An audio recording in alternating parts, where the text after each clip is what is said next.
welcome to our another segment of Excellent Family for Wisdom Wednesday. My name is Natasha Perez. So if you for the first time, so we have a lot of new members here in this community. So if this is your first time ever watching, catching us on a Wisdom Wednesday, we do this every Wednesday where we bring in we pull people out of our community. Within this community, people that are just skilled in their own right, who are educated in their field, who have, so much experience. We bring them out and we have them share with you, their experiences, the things that they have learned, things that they've been to school. So this is just such an amazing night that we're going to have tonight because, as a leader in this group, your servant CEO, I feel like I don't know everything. I know I don't know everything, right? So what I do is I pull from the people they do know. So as a community, we can grow together. So that's what this is about. So tonight we have Faith Joyner joining us. So if you on here, please.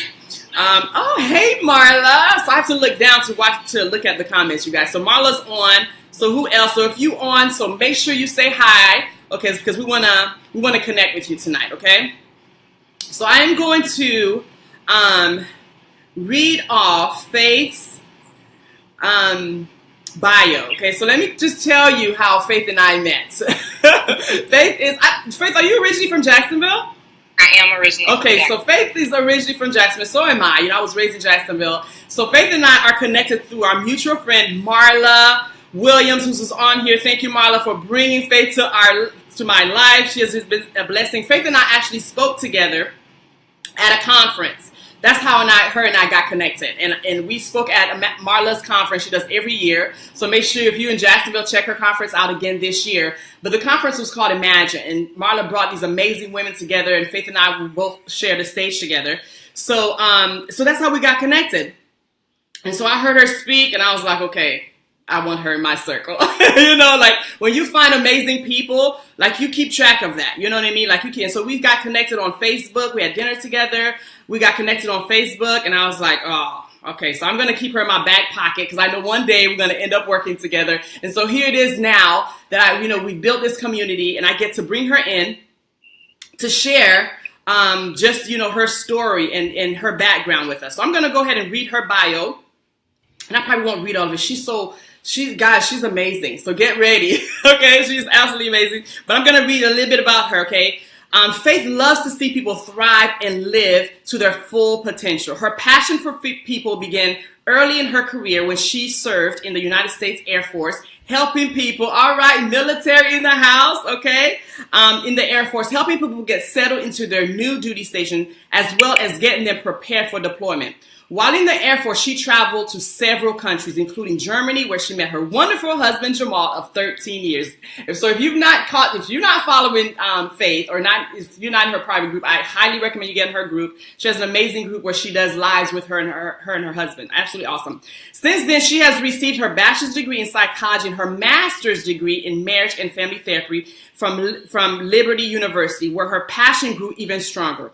Faith has over 8 years, guys, of experience working with individuals, couples, and families. She's a preclinical fellow member of the American Association of Marriage and Family Therapy. Her therapy orientation is solution-focused therapy. I love that. Faith is a licensed marriage and family therapist in the state of Florida. She is currently working towards her licensure in the state of Georgia. She also serves as an advocate for survivors of domestic and sexual abuse and assault. All right. So all of that. So you guys, I know that you guys are fired up to hear from her.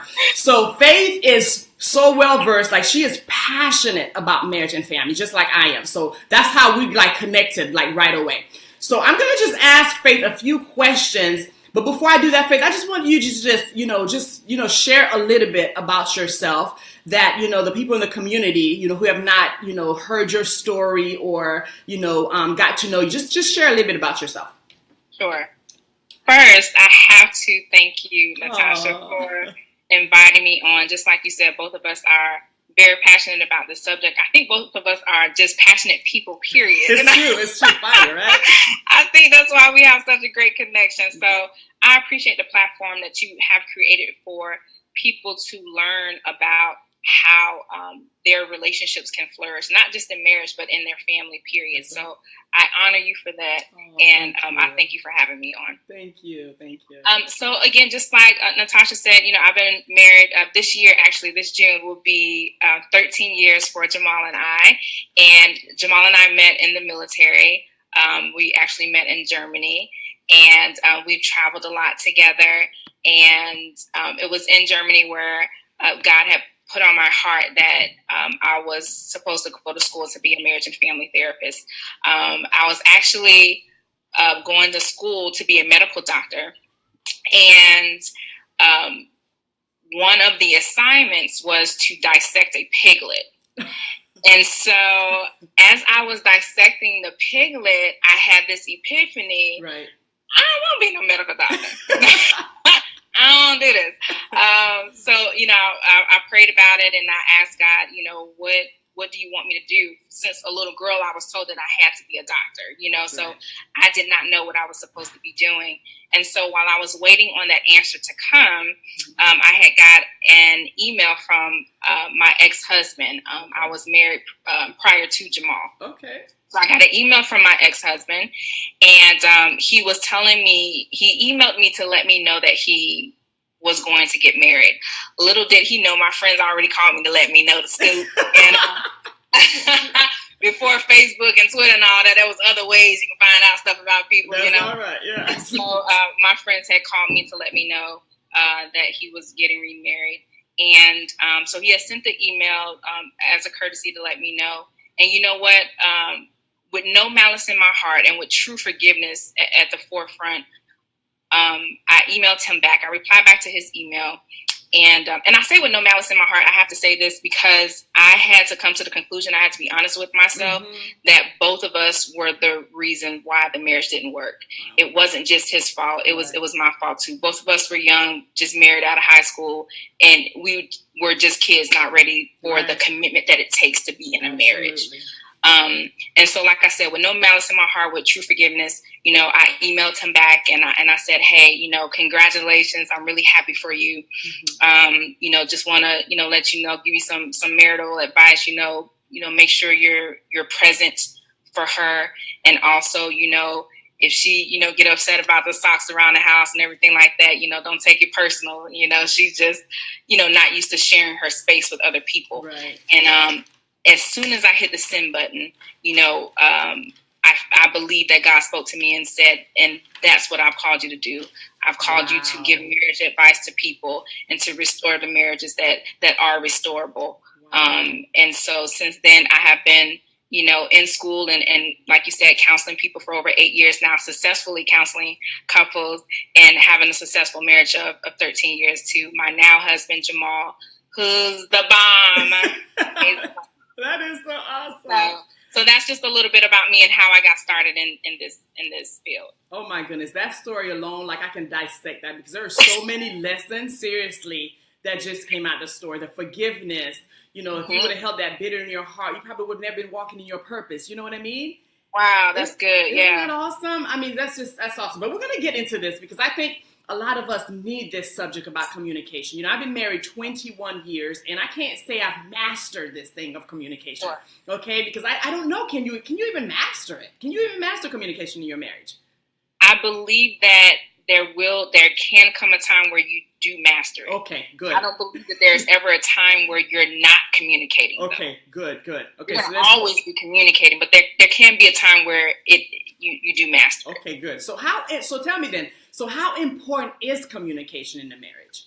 Communication can make or break your marriage. A lot of times in counseling sessions, the couples that I meet with, they're discovering things about each other in session because they haven't talked about it in private. Wow. So maybe one spouse, and this goes for the husband or the wife, maybe the husband is saying, I would like us to date more. And I turn to the wife and ask, hey, did you know that? No, I didn't know. Wow. And sometimes even if they do know, they don't have the tools right, to execute that need for their spouse. And so we talk about those tools on how to execute your spouse's needs. And I always tell couples, your spouse should be your first line of communication. It's good. You know what I'm saying? Like, you know, after God, of course. Right. You know what I'm saying? That's obvious, you know, go to God first. But your spouse should be the first person you run to when you're sad, when you're hurt, when you're disappointed, when you're frustrated. You know what I'm saying? There's a level of vulnerability that you have with your spouse that you don't have with anybody else. Absolutely. You know what I'm saying? So communication is very important, and it can make and break your relationship. That is, wow. That is so awesome. And I think what you said about, you know, your spouse should be the first person you talk to, but don't you, I don't know, in my marriage at 21 years, it wasn't like that for me at the beginning. Right? No, absolutely not. No. Like, because we're so quick to run to family, we're so quick to run to our girlfriends, right? Talk about that a little bit. And, you know, yeah, we're quick to do that. And, you know, that dismantles the trust that you could be building with your spouse. Right. You know, it dismantles the closeness that you can be creating between you and your spouse, and the fulfillment that both of you can have, the memories, the moments that you two can be sharing together. Yes. But you're giving the time that you should have for your spouse, you're giving it to someone else. That's right. And you're not allowing your spouse to pour wisdom into you. Right. You're not allowing your spouse to comfort you, because sometimes it's not all about fixing it, right? Sometimes you just need somebody to just be there. Right. You know, so, you know, you can dismantle a lot of things in your marriage when you're quick to run to your friends or to your parents, you know, or to your siblings about issues about yourself or even about your marriage, and not talk to your spouse about it. It can be very hurtful, definitely. Right. And you know what I found too?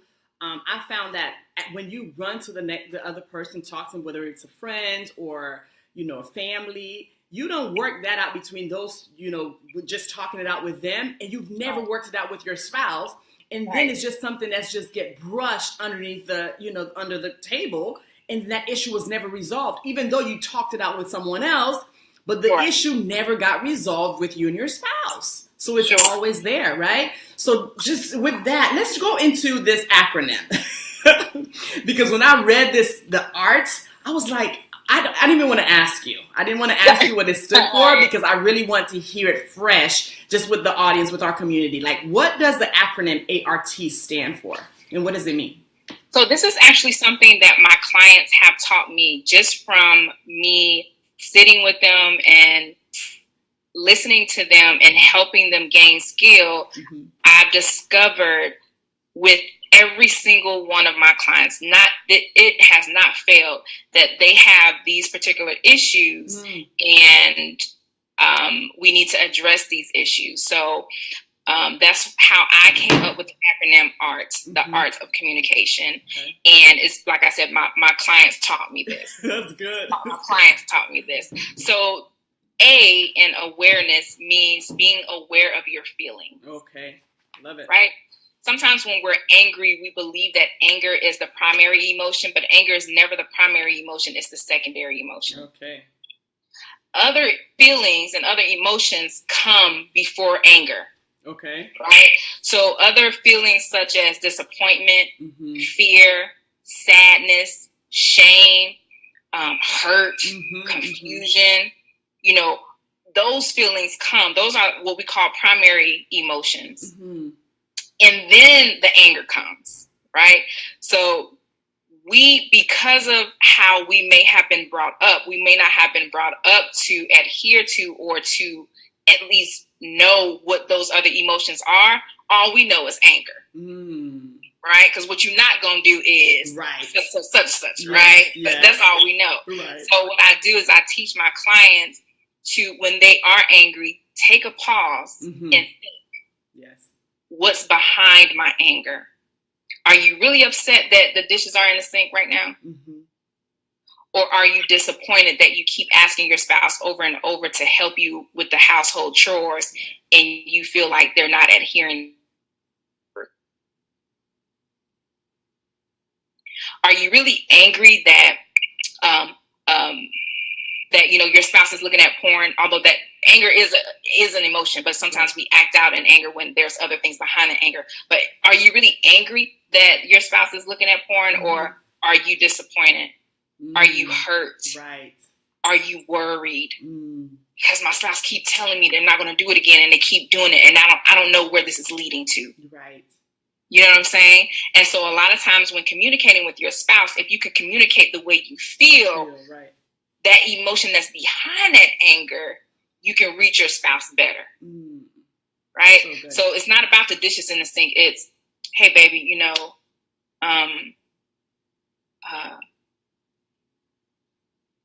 feel disappointed when I ask you to help me with the household chores. Right. And I feel like you're not helping me. Right. Right. What can we do to compromise to help each other? Right. Because I need your help around the house. Right. Mm-hmm. So that's what the A in aware in ART means. It's awareness. A stands for awareness. That's good. Do you have any questions about that before I move on to R? No, that's good. That's good. That's really good. I'm taking notes. R in the acronym ART means respect. Okay. Right? So one definition for respect is a feeling or understanding that someone or something is important and should be treated in an appropriate way. And let me tell you, I sit with many, many couples, and I see that both of them feel disrespected. Again, it's not that the dishes are in the sink. It's not that the toilet seat not up. It's not that you didn't pick the kids up on time. It's not that, you don't help the children out with the homework. It's not that you don't cook dinner. It's not that we're not intimate when we need to be. It's not that you don't show affection. It's that I've asked you for this. Right. And you continue to show me in your actions that I'm not important. Right. And that you don't value how I think or what I feel. Right, right. And you continue to show me in your actions that you're just going to treat me any way you want to treat me. Right. And I feel disrespected. Mm-hmm. Right? So just getting down to the disrespect that goes on, and this between both spouses. It's true, yeah. I'm a firm believer, except for when it comes to abuse, that's physical, emotional, sexual, verbal. Right. So abuse, addiction, and ongoing, adultery. Except for those issues, I think that both people contribute to the breakdown of the communication in the marriage. Right. Yeah, I agree. And so getting down to where the disrespect is, and compromising on how can we get to the point where both of us are treating each other in an appropriate way. Right? So that's what the R in the ART of communication stands for. Okay. Well, how do you if you're within the marriage and you start seeing that disrespect is happening, okay? Because I know because I'm totally transparent. And so in my marriage, that was like our biggest issue because I had an issue respecting my husband.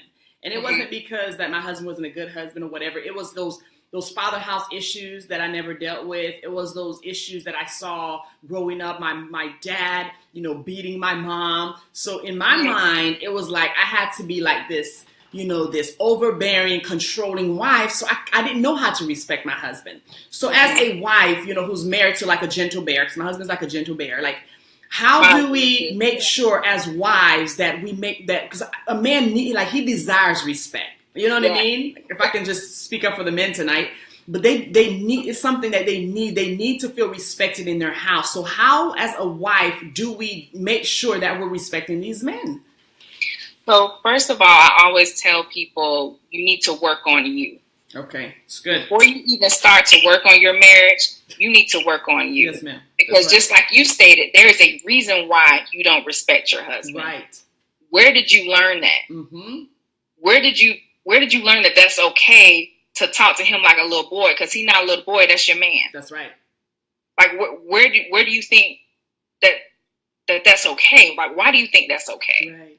You know what I'm saying? And sometimes, aside from, our background and how we were raised, right.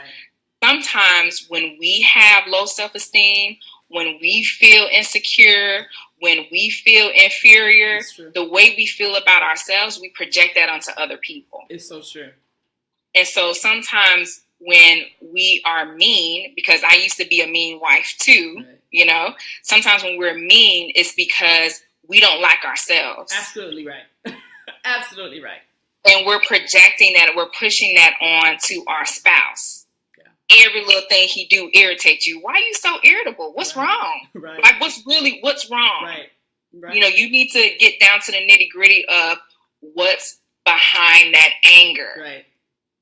Are you hurt about something? Are you disappointed about something? Do you need to forgive yourself about something? Do you need to forgive somebody else about something? You know, so working on yourself and coming to the conclusion for yourself about what's going on in your own mind, right. And in your own heart can help you find the respect that you need to give your husband. Absolutely. Does that make sense? Oh, yes, it does. Okay. Absolutely. Yes. Absolutely. Okay, so let's go to the T. I'm excited. I want to hear the T. T. T in the acronym A.R.T stands for trust. Oh, my God. Yes. Trust has to be earned. Trust is earned day by day when we continue to be who we said that we are and when we continue to do what we said we were going to do. Mm-hmm. And we can lose our spouse's ear. Mm. We can lose that ear when we violated their trust. Mm. So that happened between Jamahl and I. I used to be a workaholic, mm-hmm. and I put work and ministry before my husband. Mm-hmm.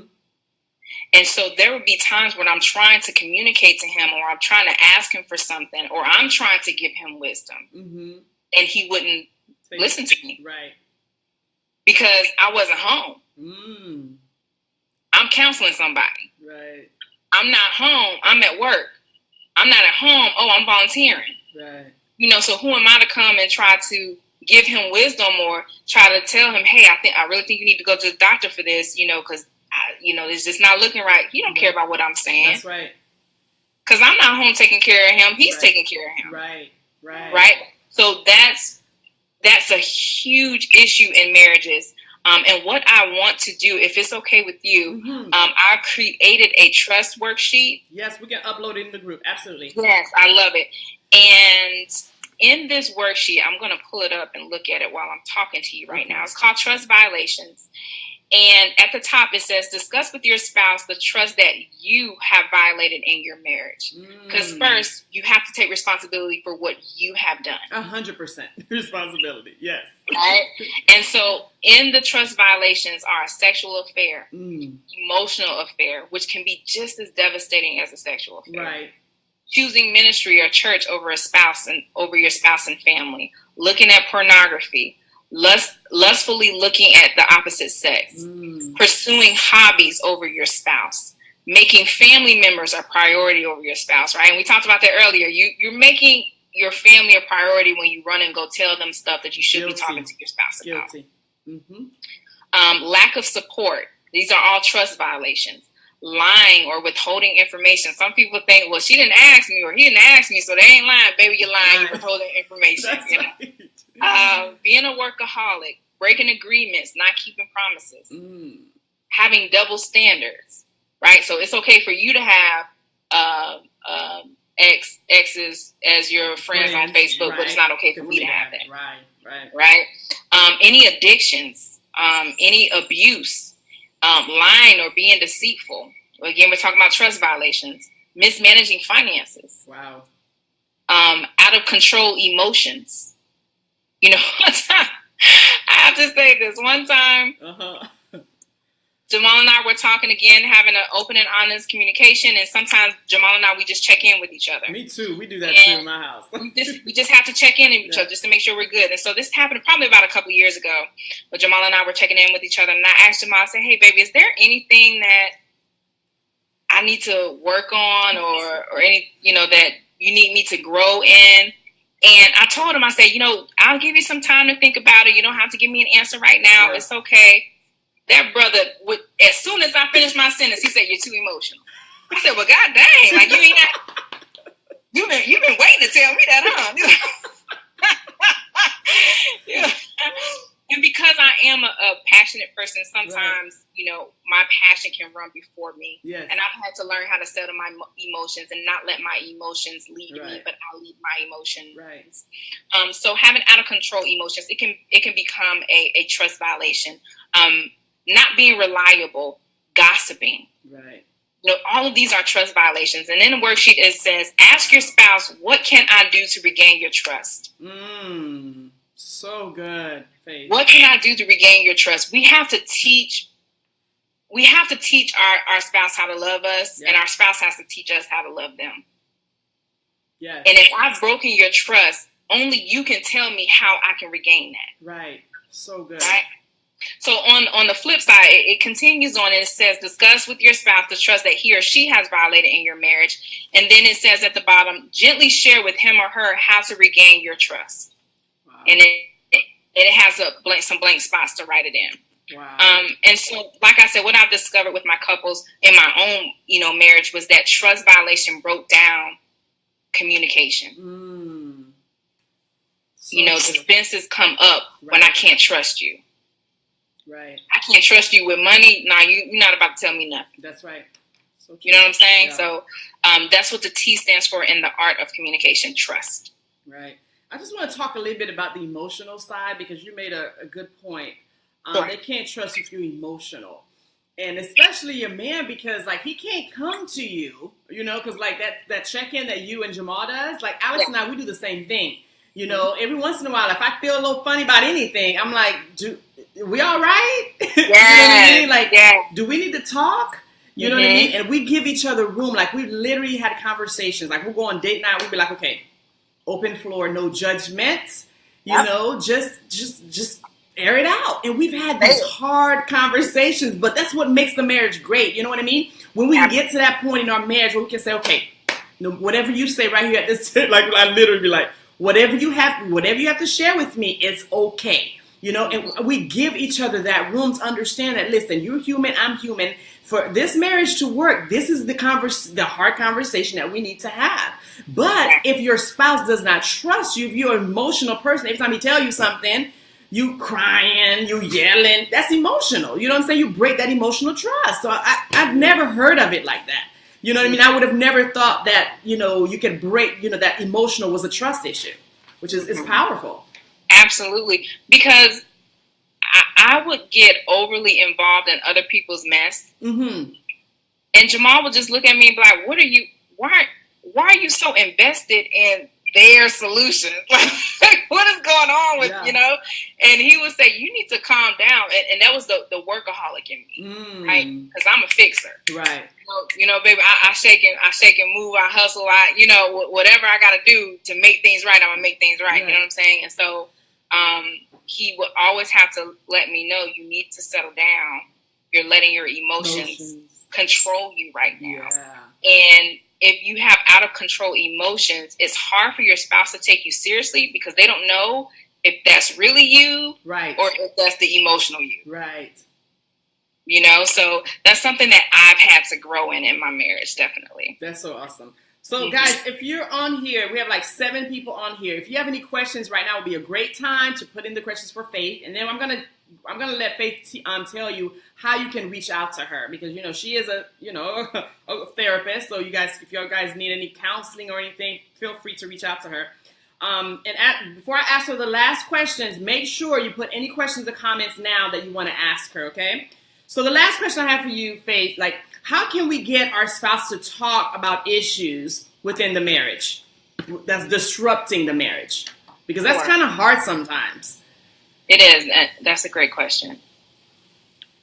What I've found, and it has worked, unless, like I said, you're dealing with a spouse who's abusive, you're dealing with a spouse who's have ongoing relationships outside the marriage, right, you're dealing with a spouse who's in active addiction. Outside of that, this usually works. When you take responsibility for your role in the breakdown of the communication, your spouse's defenses will come down. So when you genuinely apologize for what you have done. So good. To hurt your spouse. So good. You open the door for your spouse to be vulnerable with you. Right. So this is how a conversation should go. Okay, dishes in the sink. Okay, baby, you know what? I've been nagging you about cleaning up the house and about doing the dishes, and I'm sorry that I've been nagging you about that. That was wrong of me. I should have been more mature in the way that I come at you. You know, you're not my child, you're my husband. And so I'm sorry about that. But I do want to address something.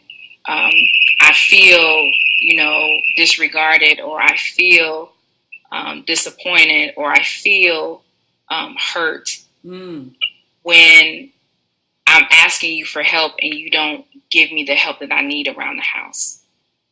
Is there any way that we can compromise on who's doing the dishes, who's cleaning up this, who's picking up the kids, let's compromise, and I'll take responsibility for what I've done, because I should have came at you better. Right, it's good. But how can we compromise and make this work? Because I want to make it work. Right. I need us to work. You're a good man. I love everything that you've done. You're doing a great job, taking care of us. I love that you make me feel secure. And, you're doing a great job with the kids. I need some help. God, that's good. You say that to that man? Jeez. If you say that to that woman. Yes. Oh. You talk about walls coming down. They're not defensive because they're not trying to defend why they didn't do this, that, and the other. And you genuinely said that you're sorry? Sorry. Man, that'll break up any argument, any misunderstanding, none of that. That's so true. That's what I found in my marriage too, Faith. Yes. You say you're sorry? Yes. It literally dismantles. Like it crushes everything when you just genuinely apologize. That's powerful. Mm-hmm. That is so powerful. Mm-hmm. I hope you guys wrote that down verbatim. Because that was good. I was falling in love, I was literally falling in love with you. Okay, so Sameka says, what would you share about ensuring that fun remains in the marriage amidst busy schedules? So one of my questions would be, why are your schedules busy? Mm-hmm. What's causing the busy schedules? You have to make time for what's important first. I get job, kids, after school programs. I get that. Right. But there has to be something that can, besides for the kids and, besides for the job, there has to be, or maybe it is a job. Maybe you're doing too much on the job. Right. You know what I'm saying? But there has to be something that can fall off that list in order for you and your spouse to reconnect. And you and your spouse need to be reconnecting all the time. All the time. Right. So sit down and discuss, okay, every 2 weeks we're going to go on a date night. Yes. Right. On all these other days we can be busy. Right. Or whatever busy means. Mm-hmm. I don't know what that means. You know what I'm saying? So whatever busy means, we can be busy. But Friday, March 22nd, right, it's me and you. That's right. That's right. You have to make those things a priority in your marriage. And if you don't, then it is going to fall to the wayside, and you're not going to be fun. You're not going to be loving. You're not going to be compassionate. You're not going to have sex. Right. And I'm a firm believer that you need to be having sex in your marriage. All the time. Give up the nookie. Give up the nookie. I mean, that is so important. And I really believe that that's one reason why so many people are so angry. I'm like, because you ain't getting none. Right. Get some and you stop being so ornery. Calm down. It's what did you say? Wait, what did you just call it? Ornery. Wow. Get that man some. Get that woman some. Just calm down a little bit, So y'all not gonna get this nowhere else but Excellent Families. This is so beautiful. I love it. You have to make time for that. That's right. I understand busy schedules. I get that. Some people say, well, we're in, church 24/7. I don't know if that's a good idea. Is there one day that you don't have to be there? That's right. Is there one volunteer opportunity that you don't participate in, right, in order to keep your family together? We have to be able to take care of the little house that we have, like between our family, before we go take care of God's house. That's right. Absolutely. I agree. Point blank, period. That's right. So I hope I answered your question. I tell people all the time, when I have Q&A, I can only answer the question with the information that I have. So if I don't have a lot of information, then it's hard for me to answer it. But right. I hope I was able to answer that question. That is so good. I would love for you to just share with them something practical they can do like right away. Like, what can they do to strengthen the communication in their marriage? Like, is there like resources, books they can read? Because I'm a firm believer, personal development, reading. Like, what resource can you give us that we can just go and buy? Because I believe in investing in our marriage. Like, I know you and Jamahl just came from, I watch you on Facebook. Yes. You and Jamahl just came from, how many days was it? A marriage.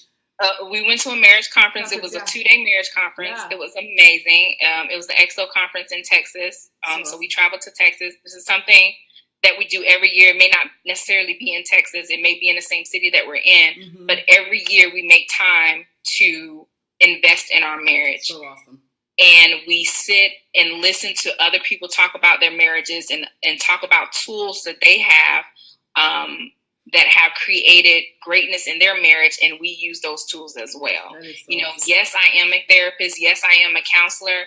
But I also practice what I preach. And I tell people, you need to invest in your marriage. I need to invest in my marriage too. So good. You know what I'm saying? So one of the things, definitely, if you can find a marriage conference or a marriage seminar in your city, mm-hmm. Definitely look into that. Go with people that you trust, people that you respect. Listen to those folks and adhere to whatever they tell you. Speaking of books, I have written a book. Okay. It's called Your Tool Guide for a Happy Marriage. Love it. You can get that on my website. It has practical solutions on how to build a thriving marriage. I talk about communication. I talk about sex. I talk about being on the same team, because sometimes in a marriage we forget that we're on the same team and we're fighting each other like we're enemies. Right. There's also a really great book called Boundaries. Mm-hmm. Let me see. It's by Henry Cloud. Boundaries. By Okay. Henry Cloud. And it's called Boundaries in Marriage. Okay. There's also another book. It's so good. I mean, it is so good. And we don't like to talk about this, but this is something that really does happen in marriages. And I think it's something that a lot of marriages can benefit from. Mm-hmm. It's called After the Affair. Wow. And it's by Janice Abrams Spring. Okay. After the Affair. I believe I've helped people do it, and so when you talk about some practical tools, After the Affair, also some practical tools, Henry Cloud and Boundaries in Marriage, they offer some practical tools. I offer practical tools in my book. What I'm going to do is also, I'm going to send you all fair fighting rules worksheet. My goodness. That was not created by me. It's actually on therapistaid.com. Okay. But I will send that to you all. And it talks about how to fight fair. No degrading language. Discuss one issue at a time. Express your feelings with words and take responsibility for them. Wow. Take turns talking, right? No stonewalling, no yelling. Take a time out, attempt to come to a compromise. So those are just some practical things. So I'll definitely send you those worksheets. Okay. And there's some books some really good books that you all can read about how to build communication in your marriage, how to be intimate again in your marriage, how to build confidence and respect in your marriage again. Those are just some practical tools that I know of right now that can come to me. That is so awesome.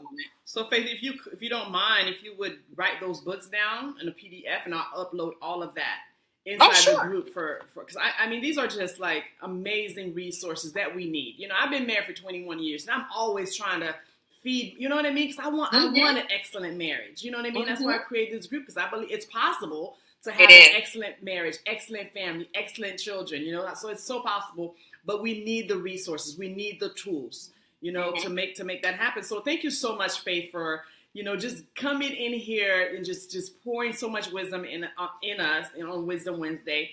So if no one else have any questions, I'm going to give a few more minutes because we know there's a lag, because I want to make sure I answer everyone's questions. But this was so good tonight. Like, I literally have pages of notes because I love learning. You know what I mean? Because I don't think you ever get in a place in your marriage or your life or your family where you've learned it all. You know what I mean? Well, there's just always much more. I agree.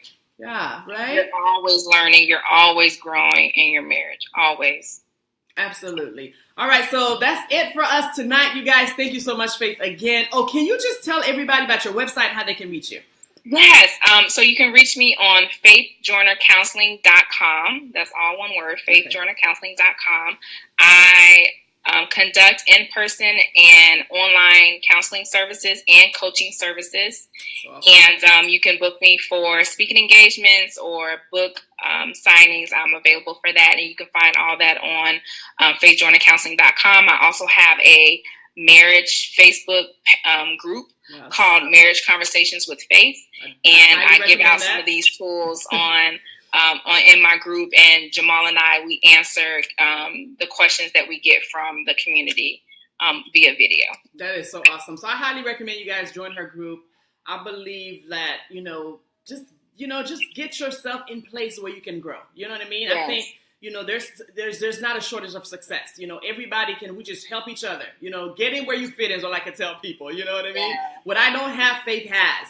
Okay, so get with Faith. If she speaks to you, reach out to her, send her a private message, and reach out, build that communication with her so she can help you build that excellent marriage. So that's all we have for you guys tonight. I love you guys so much, and until next time for Excellent Families, bye-bye.